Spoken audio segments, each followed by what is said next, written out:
भी अपने मैच के लिए जल्दी तैयार हो जाना चाहिए। जेईई मेंस हो या एडवांस स्ट्रैटेजी, टॉपर्स से जानिए कि कैसे जीता जाता है match.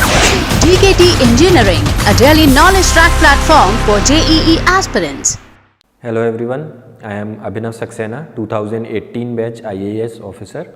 and today in this video of Delhi Knowledge Track,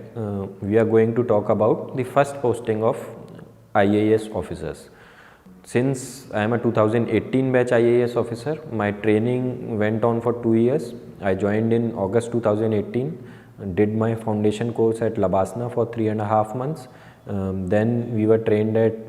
Indian Institute of Mass Communication, IIMC, New Delhi, in December 2018 onwards, and our training went on till 14th of August 2018. और मेरी पहली पोस्टिंग 17th August 2018 से हुई. Now, if we talk about the various departments of Ministry of Information and Broadcasting जहाँ IAS officers post हो सकते हैं, so these departments which are also known as media units sometimes are categorized into 3 wings which are broadcasting wing, information wing and films wing. तो broadcasting wing के अंदर majorly DD news और All India radio का news Services division AIR NSD, ये 2 major departments हैं विच come under Prasar Bharati which is an autonomous body. तो इन departments में भी as assistant director IAS officers post होते हैं as their first posting, or these postings can be in Delhi or in regional offices, regional news units of either AIR NSD और दी Doordarshan केंद्राज of DD news. इसके अलावा अगर हम information wing की बात करें तो इसमें प्रेस इंफॉर्मेशन ब्यूरो में पोस्टिंग्स हो सकती हैं as assistant directors responsible for media and communication of various ministries, जो कि न्यू दिल्ली बेस्ड पोस्टिंग्स भी हो सकती हैं या फिर PIB के जो रीजनल ऑफिसेज हैं वहाँ भी पोस्टिंग्स हो सकती हैं as assistant directors of course. इसके अलावा अगर हम देखें तो BOC, bureau of outreach and communication, वहाँ भी as assistant director IAS officers post होते हैं और इसकी पोस्टिंग्स भी न्यू दिल्ली में हो सकती हैं या फिर रीजनल ऑफिसेज ऑफ BOC जिनको कि ROB के नाम से भी जाना जाता है, रीजनल आउटरीच ब्यूरो, वहाँ भी हो सकती हैं. और BOC के अलावा then we come to registrar of newspaper of India. यहाँ पर भी एज असिस्टेंट डायरेक्टर लेवल पे पोस्ट होती है जिसमें कि आपको APR यानी कि असिस्टेंट प्रेस रजिस्ट्रार की डेजिग्नेशन पे भी पोस्ट किया जा सकता है. This is a Delhi based post. और इसके अलावा न्यू मीडिया विंग है which is also a Delhi based post. इसमें भी आप एज असिस्टेंट डायरेक्टर पोस्ट किए जा सकते हैं. तो these are the major organisations और मीडिया यूनिट्स जहाँ पे इंडियन इंफॉर्मेशन सर्विस के ऑफिसर्स को पोस्ट किया जाता है एज असिस्टेंट डायरेक्टर. और as I have already told कि ये दिल्ली बेस्ड पोस्ट भी हो सकती हैं और रीजनल ऑफिसेज में भी ये पोस्ट हो सकती हैं, बट रीजनल ऑफिसेज भी मेजरली स्टेट कैपिटल्स में हैं बारिंग सम सिटीज़ लाइक पुणे जहाँ पे आपकी पोस्टिंग हो सकती है. और अगर हम बात करें कि जो प्रोफाइल है क्या होता है IAS ऑफिसर्स का आफ्टर देयर फर्स्ट पोस्टिंग, तो the profile also varies according to the department और the media unit which is allotted to you. अगर आप ब्रॉडकास्टिंग विंग के डिपार्टमेंट्स में जाते हैं DD न्यूज़ या ऑल इंडिया रेडियो न्यूज़ में, तो आपका जॉब प्रोफाइल ब्रॉडकास्टिंग से रिलेटेड होता है. आप न्यूज़ रूम्स में काम करते हैं, आप जो इनके प्रोग्राम्स होते हैं उनकी आप सुपरविज़न के रोल में भी होते हैं. तो it is majorly a task related to the broadcasting of government information basically. और गवर्नमेंट के अलावा भी आप कई इंटरेस्टिंग प्रोग्राम्स खुद के इनिशिएटिव लेके आप बना सकते हैं. मेरे कई सीनियर ऑफिसर्स और even batchmates they have been assigned various duties of these nature and they have also come up with new programmes on their own, अपना खुद का इनिशिएटिव लेके. तो काफ़ी ज़्यादा क्रिएटिविटी का भी स्कोप होता है. अगर आप अपने जो UPSC के पढ़ाई के दौरान जो नॉलेज है उसको यूज़ करके कोई प्रोग्राम बनाना चाहते हैं, for example on constitution, if you want to come up with a programme you can do it during your training और during your posting at DD news और ऑल इंडिया रेडियो न्यूज़. जैसे कि मैं जब on job training पर था All India Radio News Services Division में, तो as an exercise I developed a few stories for All India Radio News on Constitution Day. तो मैंने अपनी जो इंडियन पॉलिटी में हम पढ़ते हैं कॉन्स्टिट्यूशन के बारे में, उस नॉलेज को यूज़ करते हुए उसको और थोड़ा रिफ़ाइन करते हुए कॉन्स्टिट्यूशन के जो डिबेट्स हैं उनसे रिलेटेड बुक्स को पढ़ के कुछ स्टोरीज़ डेवलप की थी। तो इस तरह का भी आप थोड़ा सा क्रिएटिव लिबर्टी ले सकते हैं during your routine work in the broadcasting wing of ministry of information and broadcasting. इसके अलावा अगर हम बात करें इंफॉर्मेशन विंग की, तो जब आप पीआईबी में पोस्टेड होते हैं तो आपका मेजर जो टास्क होता है it is to come up with press releases on various government schemes, policies, decisions, events, campaigns, और वो press releases are suppose to serve the press which is the media across print and other platforms। तो largely print, but आज के time में social media पे भी PIB serve करता है टू द मीडिया पर्सन्स और इन्फॉर्मेशन को एक हैंडी फॉर्म में और एक ऑफिशियल ऑथेंटिक क्रेडिबल फॉर्म में प्रोवाइड करता है to the journalist so that they can use that government information to then publish in their media houses. और इसके अलावा अगर हम बात करें registrar of newspaper of India, तो जितने भी registered newspapers, magazines, journals, print medium के जो भी प्लेटफॉर्म्स हैं वो सब RNI के साथ रजिस्टर होते हैं। उनका टाइटल वेरिफिकेशन होता है पहले and then only they are allowed to do their publishing and distribution. तो उस सब से रिलेटेड जो भी काम है which can be legal as well as operational aspects of these print media, वो सभी RNI में जो भी ऑफिसर्स पोस्टेड होते हैं वो देखते हैं। And if we talk about the films wing, तो आप directorate of film festival, films division, इस तरह के मीडिया यूनिट्स या ऑर्गेनाइजेशंस में भी पोस्ट हो सकते हैं। एंड इनके अलावा आप डायरेक्टली मिनिस्ट्री के अंडर भी पोस्ट हो सकते हैं। कुछ ऑफिसर्स जो होते हैं इंडियन इंफॉर्मेशन सर्विस के, वो एज रेफरेंस ऑफिसर PMO में भी पोस्टेड होते हैं। One of my batchmates is posted to PMO as reference officer which is his first posting. तो अगर आप देखें तो at this stage of your career it is a very promising posting कि आप directly PMO में जा रहे हैं as your first posting। तो it provides you an experience जो आपके लिए लाइफ टाइम एक्सपीरियंस प्रूव हो सकता है। आपको जो एक्सपोजर वहाँ मिलेगा डायरेक्टली एट द टॉप, वो एक्सपोजर आपको शायद ही कहीं मिले। तो in these terms, in these creative aspects और दीज पोस्टिंग्स जहाँ पे आप इतनी ज़्यादा प्रॉक्सिमिटी में होते हैं टू दी पॉलिटिकल एग्जीक्यूटिव्स और the political masters as you say in public administration, तो वो अपॉर्चुनिटीज़ रेयरली ही अदर सर्विसेज में मिलती हैं। तो this is an advantage of Indian information service के at this young stage of your career you are getting access to the powers that be और the corridors of power as you say. तो although every service has its own advantages and disadvantages, so I am just talking about one of the advantages of this service which is these kind of postings जिनको जो fascinate करती हैं aspirants को basically. But काम के terms में अगर देखा जाए तो you have to work hard in any service that you go to, और वो right through your training days you have to do that, you have to start doing that। अगर हम बात करें for my particular posting which is assistant director at new media wing which is a Delhi based post, तो इसका काम majorly अगर मैं simple language में बताना चाहूँ तो वो होता है कि गवर्नमेंट की, केवल media ministry of information and broadcasting की नहीं, ओवरऑल सेंट्रल गवर्नमेंट की जो भी इंफॉर्मेशन है about their decisions, policies, events, schemes, campaigns, उसको एम्पलीफाई करना, उसकी रीच को सोशल मीडिया पे बढ़ाना, केवल इन्फॉर्मेशन को डिसेमिनेट नहीं करना, लोगों को एंगेज करना इन विद दैट इन्फॉर्मेशन, और फिर लोगों का जो फीडबैक है, लोगों के जो ओपिनियंस हैं, लोगों के जो व्यूज़ हैं on these social media platforms which new media wing runs, उस फीडबैक को गवर्नमेंट तक पहुंचाना इन सच अ फॉर्मेट कि वो गवर्नमेंट उस पर कुछ डिसीजंस ले सके। तो अब लोगों तक पहुंचाने के लिए या लोगों को एंगेज करने के लिए new media wing operates various social media accounts and handles and pages of ministry of information and broadcasting. तो we run 3 Twitter handles on of New Media Wing, which go by the name of MIB India for English, MIB Hindi for Hindi tweets, and COVID News by MIB, which is a dedicated Twitter handle for all the official Government of India updates on COVID-19, vaccination, etc. और इसके अलावा Facebook, Instagram pages and accounts are also being run by new media wing, जो कि ministry of information and broadcasting के behalf पर होते हैं, but it does not limit us to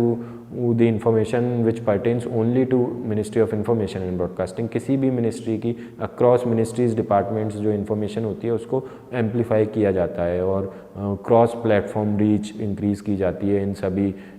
accounts handles की, जो दूसरे मिनिस्ट्रीज डिपार्टमेंट्स के भी हो सकते हैं। अगर हम बात करें इन्फॉर्मेशन डिसेमिनेशन के बाद फीडबैक की, तो उसके लिए कई टूल्स यूज़ किए जाते हैं टू मॉनिटर द फीडबैक और टू मॉनिटर द ओपिनियंस और views of people on social media, के वो पॉजिटिव व्यूज़ हैं, नेगेटिव व्यूज़ हैं, या किस तरह के व्यूज़ हैं। लोगों की कुछ कंप्लेंट्स हैं तो कंप्लेंट्स को एड्रेस नहीं किया जाता है, ग्रीवेंस रिड्रेसल का काम नहीं किया जाता है न्यू मीडिया विंग के द्वारा, बट उन कंप्लेंट्स को एटलीस्ट गवर्नमेंट तक पहुँचाना इन सच टर्म्स के गवर्नमेंट उस पर रेडिली कोई एक्शन ले सके, अपने कम्युनिकेशन में कुछ रिफाइनमेंट ला सके, अपनी जो पॉलिसीज़ हैं उनको या कैंपेन्स हैं उनको किस तरह से कम्युनिकेट किया जाए ओवर सोशल मीडिया कि लोगों को ज़्यादा अच्छे से वो पॉलिसीज़ समझ में आए, ज़्यादा लोग उनका बेनिफिट ले पाएँ। तो जब हम बात करते हैं अबाउट सिविल सर्विसेज, एक मेजर जो गोल होता है सभी का सिविल सर्विसेज एस्पिरेंट्स का लार्जली वो ये होता है कि लोगों तक बेनिफिट्स को डिलीवर करना। तो वो बेनिफिट्स डिलीवर तभी हो पाते हैं जब लोग उस बेनिफिट्स के बारे में अवेयर हों, एजुकेटेड हों उन बेनिफिट्स के बारे में, और फिर उन बेनिफिट्स को कैसे अवेल करना है उसके बारे में भी अवेयर हों, तभी रियल एम्पावरमेंट जो है लोगों का वो आता है। तो वो information, education and communication IEC की जो कैंपेन्स हैं उनसे आता है, और IEC कैंपेन्स का काम मेजरली BOC का है, but nowadays social media has enabled the government to reach out to a larger and wider audience through its platforms on a real time basis। अगर आज के टाइम अभी कोई एक मन की बात प्रोग्राम हो रहा है या कोई एक इनॉग्रेशन प्रोग्राम हो रहा है अबाउट सम बेनिफिट्स और सम स्कीम लॉन्च्ड, तो वो बहुत ही अपीलिंग फॉर्मेट में, बहुत ही ईजी टू अंडरस्टैंड फॉर्मेट में थ्रू सोशल मीडिया डिसेमिनेट किया जा सकता है इन terms of infographics, graphics, FAQs, myths versus facts, जो कि कोविड के टाइम पे अगर हम देखें तो बहुत ज़्यादा हेल्पफुल रहे हैं in busting the myths related to covid and covid vaccine. तो वो जो रोल है एक IAS ऑफिसर का, इट डिफरेंशिएट्स हिम और हर फ्रॉम अदर सर्विसेज, जिसमें कि आप या तो लोगों के साथ डायरेक्ट कांटेक्ट में हैं या फिर आप कंप्लीटली ऑफिस में हैं। Where in IAS you are sometimes in direct contact with the people, you are sometimes away from the people, and you are acting as a bridge between the citizens and the government. So that ways it makes your role to be very crucial। फिर चाहे आप किसी भी department में हैं, किसी भी media unit में हैं, आपका रोल है to make people empowered through information, through education and through communication. और ये बात हुई profile of various posts that IAS officers are posted to as their first posting. अगर बात की जाए कि किन लोकेशंस पे होती हैं, तो मेजरली दिल्ली बेस्ड होते हैं, सभी headquarter offices are in Delhi, whereas regional offices भी होते हैं which are mostly in state capitals other than some cities like Pune. और अगर बात की जाए कि क्या रेम्यूनरेशन होता है, क्या सैलरी होती है, क्या पर्क्स होते हैं, तो वो सभी जो group A central civil services हैं या इवन ऑल इंडिया सर्विसेज हैं, उन सभी का सेम ग्रेड पे होता है, सभी का सेम बेसिक एंड सारे अलाउंसेस मॉनेटरी जो होते हैं वो सभी सेम होते हैं। और इसके अलावा अगर बात हम करें कि और क्या आप कर सकते हैं इस सर्विस में अपने खुद की पर्सनैलिटी को डेवलप करने के लिए, या क्या कोई क्रिएटिव एस्पेक्ट्स हैं, क्या आपको इनिशिएटिव टेकिंग अपॉर्चुनिटीज़ मिलती हैं, तो एज आई टोल्ड कि आप अपने खुद के प्रोग्राम्स डेवलप कर सकते हैं और उनको एग्जीक्यूट कर सकते हैं when you are in DD news और AIR। आप खुद से एक स्क्रैच से कम्युनिकेशन कैंपेन्स या पॉलिसीज़ में अपने इनपुट्स प्रोवाइड कर सकते हैं, and these inputs are actually listen to and considered while devising various communication related policies. तो जब वो एग्जीक्यूट होती हैं तब भी आपको एक सेटिस्फेक्शन मिलता है कि that you have contributed something to the public communication of the government of India. तो अगर हम बात करें कि हमारे जो और क्रिएटिव एस्पेक्ट्स या लिबर्टीज़ जो हम लेना चाहते हैं after work during any profession और एनी अदर सर्विस, वो आपको यहाँ as part of your work ही देखने को मिल जाते हैं। जैसे कि if you have a flair for writing, तो आप DD न्यूज़ या AIR न्यूज़ के कई प्रोग्राम्स को लिखने के दौरान एक्सप्लोर कर सकते हैं, या फिर आप कई अदर जो मीडिया यूनिट्स हैं वहाँ पे, जैसे कि पब्लिकेशंस डिवीज़न है जहाँ योजना और कुरुक्षेत्र की एडिटिंग होती है, वहाँ पे आप उसको एक्सप्लोर कर सकते हैं। आपकी अगर फिल्म्स में कुछ इंटरेस्ट है, फिल्म मेकिंग में या इस तरह के एस्पेक्ट्स में, फिल्म प्रोडक्शन में, तो आप फिल्म्स विंग के जो डिपार्टमेंट हैं वहाँ पर आप उसको एक्सप्लोर कर सकते हैं। आप सोशल मीडिया एंथुसियास्ट हैं तो आप न्यू मीडिया विंग में उसको काफ़ी ज़्यादा अच्छे से स्टडी कर सकते हैं, एक्सप्लोर कर सकते हैं। तो इस तरह से आपकी ओवरऑल जो एक पर्सनैलिटी की ग्रूमिंग है वो as part of your work होती है। आप जब PIB के प्रेस कॉन्फ्रेंसेस होते हैं उनको ऑर्गेनाइज करा के आप during the start of your career शुरू करते हैं, और फिर बाद में आप आगे चल के उसके स्पोक्स पर्सन बनते हैं, किसी पर्टिकुलर मिनिस्ट्री के या ओवरऑल गवर्नमेंट के स्पोक्स पर्सन बनते हैं। तो वो it is a learning exercise which goes on through out your career, जो बाकी सर्विसेज में भी मिलती हैं opportunities, but on end of मिलती हैं। यहाँ पे it is a regular part of your service, it is a regular part of your work profile. तो उस तरह से अगर देखा जाए तो this is a service which lets you grow, not just as a civil servant but also as a person, as a human being. आप लोगों के साथ भी टच में रहते हैं, आप government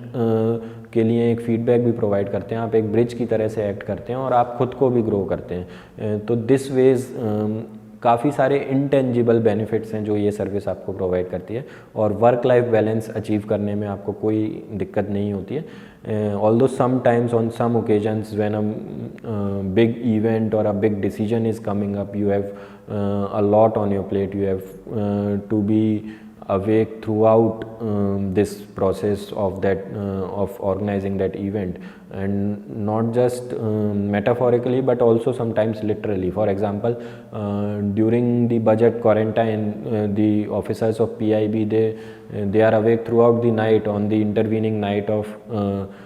31st January and 1st of February. So the PIB officers who are posted to budget quarantine, they are awake all through the night, not just metaphorically but also literally, क्योंकि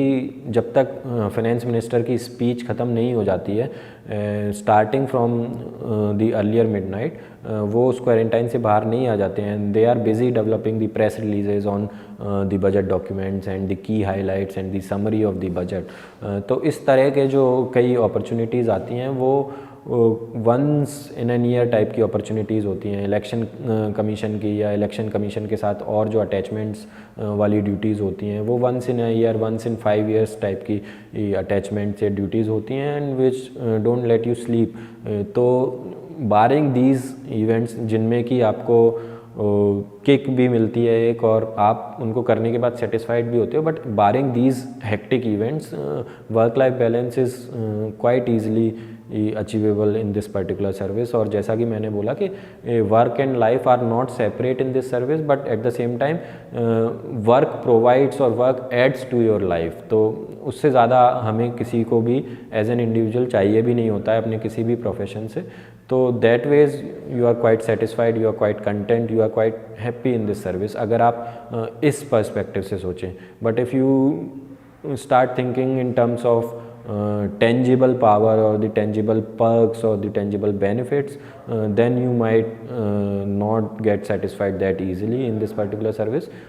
तो that is up to you, that is up to any individual कि वो किस चीज़ से अपना satisfaction, अपनी happiness derive कर रहा है। And after all the civil services, they are serving the citizens of the country firstly, and then they are serving the government of India, all the central civil services or all India services. तो that ways everyone is on the same pedestal, और अगर आप उस point of view से सोचेंगे तो आप अपना 100% contribute भी करेंगे, और आप अपनी जो overall सर्विस पाथ है, आपकी जो जर्नी है, उसको एन्जॉय भी करेंगे और उससे सीखते हुए आगे बढ़ेंगे, and then only you will prove yourself to be an honest civil servant who has integrity, क्योंकि आपकी इंटेग्रिटी केवल आपसे खुद से नहीं है, आपकी इंटेग्रिटी आपकी सर्विस से, आपकी गवर्नमेंट से, आपके लोगों से और आपके कॉन्स्टिट्यूशन से। On that note I would and this session. I hope you would have had some idea about the first posting of Indian Information Service Officers और किन लोकेशंस पे वो पोस्टेड होते हैं, क्या उनका वर्क प्रोफाइल होता है, या किस तरह से वो ग्रो करते हैं through out their service path और जर्नी। और अगर आपको इसके अलावा और कोई भी इंफॉर्मेशन चाहिए अबाउट दिस पर्टिकुलर सर्विस के क्या चैलेंजेस होते हैं, किस तरह का उनका डेली रूटीन होता है, या कैसे डे स्टार्ट होता है, तो उसके बारे में you can always reach out to me either through this YouTube channel daily knowledge track और through my social media handles and accounts, जो कि ट्विटर पे और इंस्टाग्राम दोनों पे अभिनव सक्सेना 25 के नाम से हैं। तो you can always reach out to me and ask about Indian information service. Thank you, all the best.